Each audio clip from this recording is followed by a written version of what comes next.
드디어 두 번째 단원에 들어오게 됐습니다. 두 번째 단원은 원자의 세기입니다. 자, 원자의 구조가 시대적 흐름을 따라서 어떻게 바뀌었는지 이 첫 번째 단원에서 알아볼 거예요. 원자는 매우 작은 크기이기 때문에 사람의 눈으로는 볼 수 없습니다. 그래서 사람들은 계속해서 머릿속에 이미지화를 시키면서 이 현재의 원자 모형까지 발전시켜 왔습니다. 여기 재밌는 그림이 있어가지고 한번 가지고 와봤는데요. 이 그림을 보면 과학자들에 의해서 원자 모델이 어떻게 변화가 되었는지 한눈에 살펴볼 수가 있습니다. 단지 이게 조금 독일어여 가지고요. 제가 짧게 한번 설명을 해줄게요. 여기서부터 데모크리트, 달턴, 톰슨, 러더포드, 보어, 그 다음에 여기 이 세 명의 사람이 있죠? 여기서 혀내 밀고 있는 이 사람이 아인슈타인, 그리고 여기 안경 낀 사람이 바로 슈레딩거, 그리고 이 할아버지가 바로 하이젠베르크라고 합니다.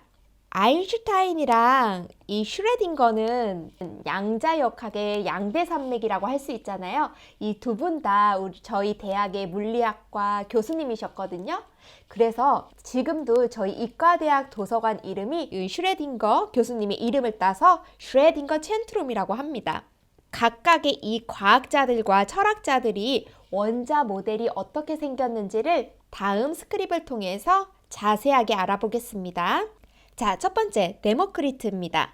음악의 아버지는 바흐죠. 원자 모형의 아버지라고 하면은 기원전 400년 그리스의 철학자 데모크리트입니다. 이 데모크리트의 원자는 더 이상 쪼개지지 않는 구형의 부스러기 혹은 각진 모양, 동그란 모양, 뭐 이렇게 부스러기 모양들이 합쳐져서 이 합쳐진 것들이 물, 불, 식물 혹은 사람을 형성한다고 주장을 했습니다. 그 후로 2000년 동안 이 주장에 변함이 없습니다.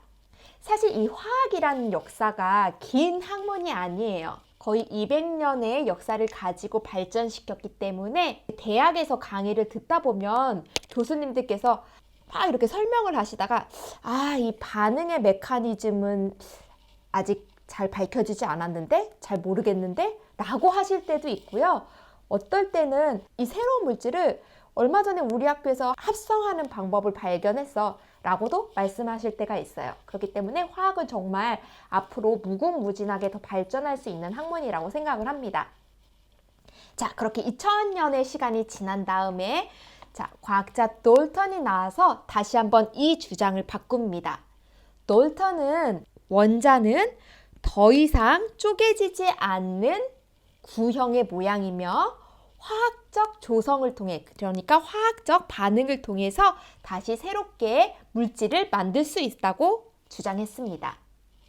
일정 부분은 현대의 원자 모형과 조금 비슷해지고 있어요. 그러니까 돌턴의 주장에 의해서는 이렇게 생긴 게 바로 원자예요. 예를 들어서 이럴 경우에는 하나의 별 모양을 이루는 물질이 된다고 생각을 했던 거죠.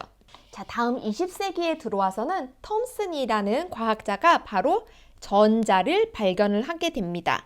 지금까지의 현대 원자 모형과 점점 가까워지기 시작하는 거죠. 톰슨은 원자의 핵이 있는데 이것은 양전하, 즉 플러스 전하를 가지고 있고 전자는 음전하, 즉 마이너스 전하를 가지고 있다고 생각을 했어요. 자, 여기 그림이 있는데 바로 이 사람이 톰슨이에요. 이게 뭐냐면은 이게 바로 밀가루 반죽이에요. 그래서 이 밀가루 반죽은 양전하인 플러스가 이렇게 있다고 생각을 했고요. 여기에 마이너스의 전하를 가진 전자가 건포도처럼 콕콕콕콕 박혀 있다고 주장을 했습니다. 이러한 원자 모형을 생각해낸 것이죠. 그 다음엔 1911년 러더퍼드가 톰슨의 이론을 더욱더 발전시켰습니다.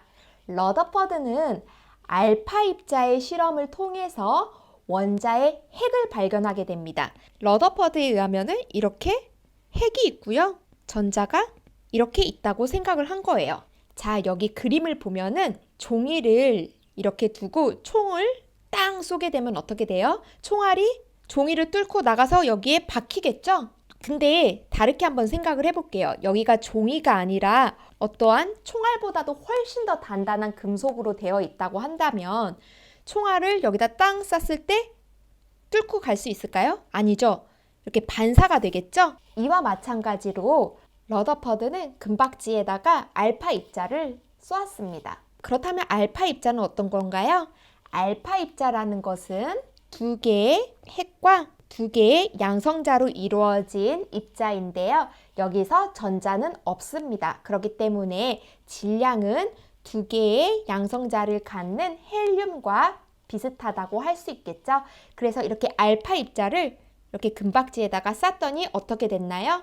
대부분의 알파 입자는 이렇게 통과를 했는데 약 8,000분의 1의 확률로 알파 입자가 이렇게 튀어나오게 된 거예요. 이렇게 반사됐다는 뜻은 알파 입자와 비슷한 성질이 금박지에 있다는 것이죠.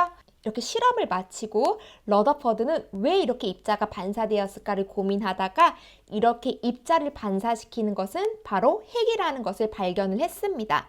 그래서 러더퍼드의 모형을 보면은 원자의 무게를 대부분 차지하는 핵은 플러스의 전하를 띠며 주로 가운데에 이렇게 밀집되어 있다는 것을 발견했습니다. 그 후 시간이 지나서 1913년에 보어가 핵과 전자의 모형을 설명하였는데 원자는 양파같이 생겼다고 했습니다. 자, 여기 그림이 있는데 여기가 핵이고요. 이 핵 주변에는 여러 개의 에너지가 다른 원형의 껍질들이 이렇게 양파처럼 있다고 생각을 했어요. 그리고 이 껍질에는 전자가 존재한다고 주장했습니다. 이 전자는 이렇게 껍질이 있는데 이 동그란 껍질을 궤도라고 한다면 이 궤도를 통해서만 이렇게 움직일 수 있다고 주장을 했습니다. 그러다가 이 전자가 에너지를 얻거나 잃을 때, 즉 흡수하거나 방출을 할 때 이 사이를 오고 갈 수가 있는데 이렇게 전자의 이동을 통해 수소 원자의 스펙트럼을 잘 설명한 원자 모형이 바로 보어의 원자 모형입니다.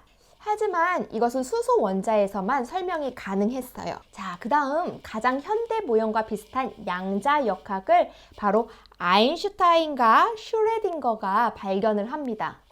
여기서 드디어 오비탈이란 이론이 나옵니다.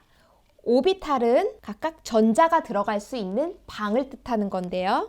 s오비탈, p오비탈, d오비탈, f오비탈 등이 있죠. 이 오비탈은 각각 다른 모양으로도 생겼고요. 다른 모양으로 생겼기 때문에 전자가 들어있을 때 에너지의 크기도 달라지겠죠. 오비탈에 대해 자세한 설명은 다음 단원에서 이어질 텐데요. 여기서 중요한 건 전자가 보어의 이론처럼 한 궤도 안에서만 빙글빙글 움직이는 것이 아니라 핵 주변에 구름처럼 이렇게 존재한다고 생각을 했어요. 그리고 이렇게 움직이기 때문에 전자가 있을 확률에 대해서 수학적으로 풀어낸 게 바로 양자 역학입니다. 이후 시간이 지나서 체드윅이 전하를 띠지 않는 중성자를 발견하게 됩니다. 자, 이렇게 해서 원자 모형의 시대적 변화에 대해서 살펴봤는데 이 이론이 발전돼서 바로 지금의 이 원자 모형이 된 것입니다. 여기 보면 이렇게 된 것은 핵이고요. 핵은 플러스의 전하를 띠는 양성자 그리고 전하를 띠지 않는 중성자로 이루어져 있고요. 이 주변에는 전자가 구름 모양처럼 움직이고 있습니다. 그러면 오늘은 여기까지. 다음 단원에서 만날게요. 안녕!